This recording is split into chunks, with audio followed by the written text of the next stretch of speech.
So let's review. Zok the Mishnah. Hadela shebemuktzah v'chadokim shebepirtza umachtzalois ein noylim behen ilm ken gavoyim in the arts.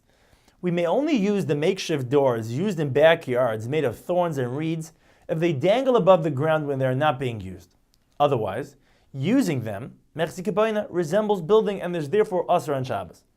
Even though the Brisa says that we may even use doors that drag on the ground, Abaye explains that the Brisa is speaking about doors that yesh lehen sir, have a hinge, and Rava adds that the Brisa allows even doors that hoy lehen sir, once had a hinge, because they are clearly recognizable as doors, and using them is not mechzi kabayna.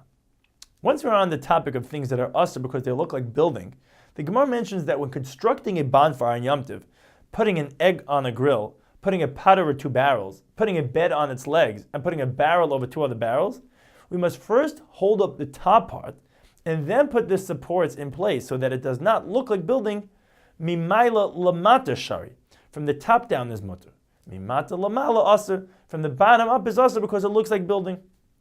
Since one of the makeshift doors we spoke about is made of thorns, the Gemara tells us that a tzduki challenged Rabbi Yeshua ben Chananya as to why the pasuk in Micha says Taivim kechedik, seemingly comparing the best of our people, the tzaddikim, to thorns. Rabbi Yeshua ben Chananya explained that the pasuk ends by complimenting the tzaddikim as being yasher mimsucha, better than a shelter. Therefore, the first part of the pasuk must also be complimentary and interpreted to mean that tzaddikim protect breaches like thorns sometimes do, or that they crush Rishonim in Gehenna. Zok the Mishnah. Le'yamad adam b'shus ha'yachid v'yiftach b'shus ha'ram, b'shus ha'ram v'yiftach b'shus ha'yachid. Elam kein asa mechitza gevaya asar t'fachim. Divrei Meir. Meir holds that a person standing in Rishus Harabim may not pick up a key from Rishus HaYachid to open the door in Rishus HaYachid unless he has a mechitza of 10 tfachim to transform the Rishus Harabim, where he is standing, into Rishus HaYachid, as the Gemara in Daf Tzaddik Chesam and Beis mentioned. Meir disagrees with the Chacham of the Mishnah there who ruled Oymen Adam b'Rishus HaYachid u'metalta b'Rishus Harabim, b'Rishus Harabim u'metalta b'Rishus HaYachid. A person may stand in one Rishus and move things about in another Rishus. The Chacham challenged Meir from the fact that in the blacksmiths or wool sellers' markets in Yerushalayim, they would stand in the street and use a key resting on the windowsill in the Rishus HaYachid to open their stores.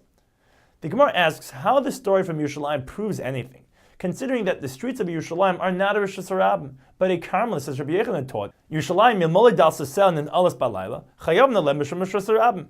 If not for the fact that Yerushalayim was completely surrounded by walls and doors that were actually closed at night, it would be considered Rishus Harabim. Now that the gates are indeed closed at night, Yerushalayim is considered a Carmelis. Rashi explains, Meir forbids moving things around in another Rishus out of concern that he might bring the object to his Rishus. This concern applies only between Rishus HaYachid and Rishus Harabim, where if he were to do that, it would be an Issa D'Oraisa, but not between Rishus HaYachid and the Carmelis, where transferring an object would only be an Issa D'Rabbanan. To forbid even that would be a Gzeir L'Gzeira.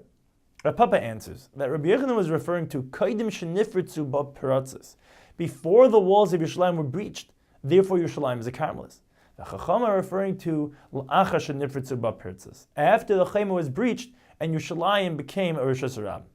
Rava answers that it is implied in the Mishnah that Meir forbids moving the key even between a Carmelis and a Rishus HaYachid. Tan Rabban, the Brisa records a machlekes regarding using a key to open Sha'arei Gina, the gates of gardens which abut the Rishus Harabim, and Chanuyas Hapsuchas L'Rishus Harabim, the doors of stores that open to the Rishus Harabim. Rashi explains that in those days the locks were generally a box 4 by 4 tefachim wide, and in the gates of gardens they were generally at a height of at least 10 tefachim, rendering them Rishus HaYachid. In the doors of stores the height would vary, sometimes above 10 tefachim or Rishus HaYachid, sometimes below 10 tefachim a Carmelis. However, the Gemara later explains that this Brisa is speaking of where the lock itself was not 4 by 4 tefachim wide, but we could theoretically carve out some of the door thickness to create a surface of 4 by 4 tefachim.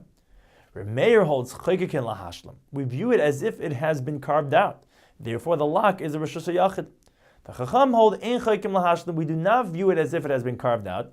Therefore, the lock is a makom p'tur. Now, the first part of the Brisa holds that Meir forbids standing in one Rishus and moving things in another Rishus, even when one of the Rishus is a Carmelis. Therefore, according to Meir, it is usher for him to stand in the Rishus Harabim, or in the Gina, a Carmelis, and move the key which is in or on the lock, a Rishus HaYachid. If, however, there is a Beis Shar, a gatehouse, which is a Rishus HaYachid, it is mutter for him to move the key on the side of the Beis Shar, since he and the key are both in Rishus HaYachid. According to the Chacham, even without the Beis Shar, it is mutter for two reasons. Because the Chacham hold in chaykin lahashlam, and the lock is a mokam tur. Even if the lock itself was 4x4 tvachim and the Rishus HaYachid, the Chacham hold that a person is allowed to stand in one Rishus and move things about in another Rishus. The second part of the Brisa holds, as explained in the Gemara later, Hadr bei Remeir misharigina. Remei retracted his position and now holds that the issur to move things around in another Rishus applies only between Rishus HaYachid and Rishus HaRabim, but not between Rishus HaYachid and the Carmelis. Thus, the Brisa continues, so too in the case of doors of stores. Since people don't want to leave the key in or on the lock, the solution is as follows. According to Reb Meir, if the lock is below 10 tefachim, he shall leave the key on the threshold before Shabbos. And on Shabbos, he may move the key from iskufa to minol, from the threshold to the lock, which are both a Carmelis. The fact that he is in the Rishus Ram is not a problem. If the lock is above 10 tefachim, he cannot leave it on the threshold because he would then be moving the key from the iskufa, a Carmelis, to the minol, a Rishus HaYachid, because Reb Meir holds chaykin lahashlam. He has no choice but to leave it on the lock, and after using the key, replace it there so that it never leaves the Rishus HaYachid. Rashi adds that he must be standing on the iskufa, which is a Carmelis, and not in the Rishus Ram, so that he's allowed to move the key in the lock, which is a Rishus HaYachid. According to the Chacham, even if the lock is above 10 tefachim, he can leave it on the threshold because he would then be moving the key from the iskufa, a Carmelis, to the minol, a makam tur, because the Chacham hold ein chaykin lahashlam. Based on the above, Amr Bibi Bar Baya, Shmamina Maho Masnita Tlas. We learn three things from this brisa. Chaykin lahashlam according to Reb Meir. Second, Hadbe Reb Meir misharigina. Reb Meir changed his mind and now permits standing in their Carmelis and moving things in the Rishus HaYachid, Rishus HaRam, or vice versa.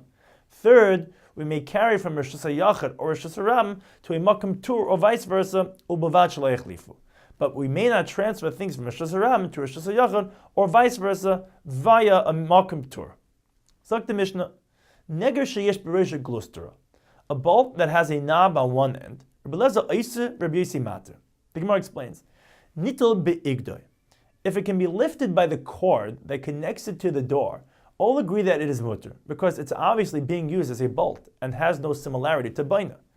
If it cannot be lifted by its cord because the cord will break, it is considered a loose bolt. And Rabbi Eliezer holds that it is aser because when inserted, its mechzi kabaina, it appears like building, even though it has a knob. Rabbi Yossi holds it mutter because kivin the yesh bereisha glustera teres klilov. Since it has a knob, it is considered a kli, a utensil used to pound spices, and is therefore not mechzi kabaina.